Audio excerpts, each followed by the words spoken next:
Married to Medicine. So, Married to Medicine came on tonight. I don't even know what episode it is. I've been so out of the loop with my reviews. I know, terrible. But here's the thing. I'm just gonna go off memory. I think it's great that Toya and Dr. G are coming together for this little business that they're trying to have, where they're pushing some type of vitamin water. I don't know, because we all know Toya really doesn't do shit. We know she doesn't have too many talents other than looking good. She looks great, I will say that. But when it comes to really doing shit, Toya really doesn't do much other than spend Dr. E's money. She's really great at spending his money and looking good. So for her to take that initiative and say to herself, you know what, I want to actually do something. I gotta commend Toya for that. Now that I'm in the camera, I'm looking at the only thing that I'm looking at right now is my motherfucking um, this shit. That's why I gotta keep this calm.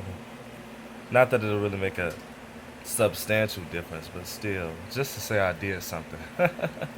But anyway, so that was their little segment with them going to Jill's house and putting her on to the vitamins, and then she got the chance to tell them how offended she was when Dr. Heavenly told her husband that she doesn't talk to men. I mean, and I kind of get the gist of what she's saying. It's like, listen, if my husband's here and your husband's here, there's no need for us to really have an argument, because like you don't really want your friend arguing with your husband and vice versa. So I understand why Heavenly didn't really want to partake in that, but at the same time, Heavenly does have a smart ass mouth. Like, you can't sit up here and say that all strippers are prostitutes as well. Granted, there's always going to be someone who wants to make a little extra money on the side, but for you to sit there and say that all of them are go home with the men was very, very ignorant. It really is. I mean, she knows how she felt when Dr. Jackie said she wasn't really a doctor. So to sit up here and say, all strippers aren't really strippers, they're prostitutes too, was really some bullshit. But like I said, that was some bullshit. But I understand why she didn't want to get into it with Jill's husband, because that would have just been awkward for Jill and Damon to be sitting there while their spouses are getting into it. And then she was also offended by Heavenly's comment saying that why you don't want to have your own shit. And really, Jill, I feel like you didn't really. The only reason why you offended because you knew she was right. Like, why don't you want to have your own shit? Why do you want it to be your husband's? So should you guys get a divorce, he can take it and leave your ass with nothing. Which is what Heavenly was really trying to say to you. You should own your own shit. So if you guys should ever get a divorce, it'll be yours. You have your own practice, and he can't take it away from you in a divorce. With that being said, Simone.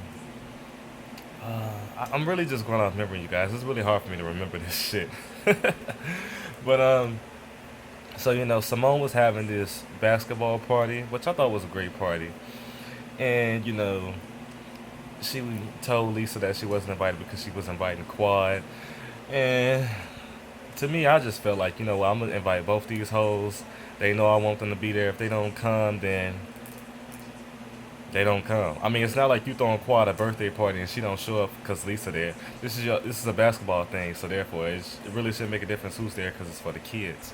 That being said, I do understand why she got upset if Quad wasn't gonna come, because it's like, bitch, at the end of the day, I'm always there for you, so you can be there for me for a day. Another thing, Quad, it's like it's not really a big deal. She stays on her side and you stay on your side. Nobody's asking you guys to be in the same vicinity. You can still be president of the place without being in the same vicinity. That's pretty much what everyone's asking her to do. She's making it seem like they want her to take pictures with Lisa, have small convo with Lisa. Like, Quad, no one's asking you to do that shit. We just want you to show up. You know what I mean? Because Quad, I can see being the type of person would complain about not being invited to shit no more.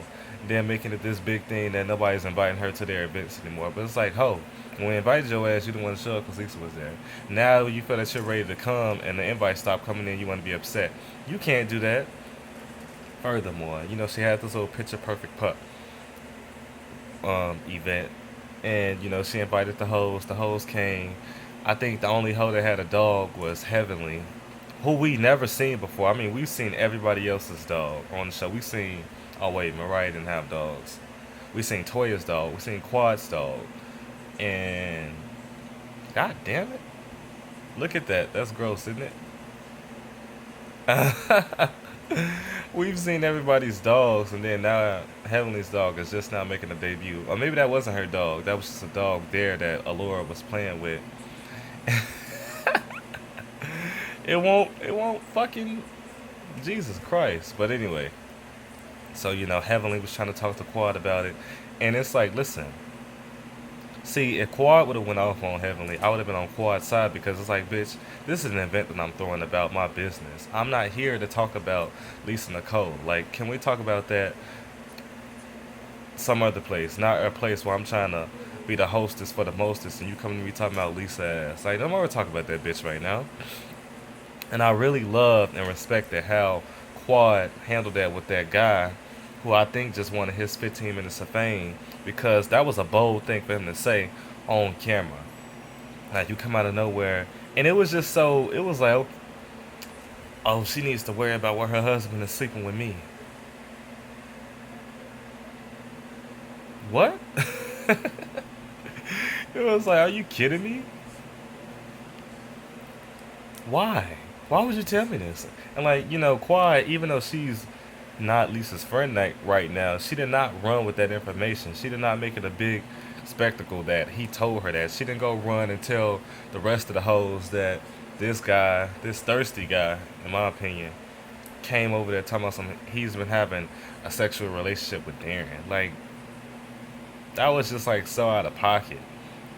I didn't really understand what it was, but you can tell that wasn't something that Quad was interested in, because she was like, that ain't really got nothing to do with me. I don't know why you. I think what he was feeling like, well, since they're on the outs right now, Quad can use me as a vessel to attack Lisa, and Quad didn't want any parts of that. So that was really big of her. I commend her for that. But other than that, the episode was pretty dry. I mean, like, they had the little moms versus the kids basketball thing, and the moms were cheating. And, obviously, the kids weren't that good because there's no way they could let those moms beat them like that. Like, come on. Or maybe the game was a little rigged, or maybe those women were exceptionally talented at basketball because they were just hitting them shots like it was no tomorrow. But that's my review for this Married to Medicine episode. A Basketball Wives LA review is coming up later on after I rewatch the episode. So be looking out for that. Y'all just wrote the Maverick. Peace.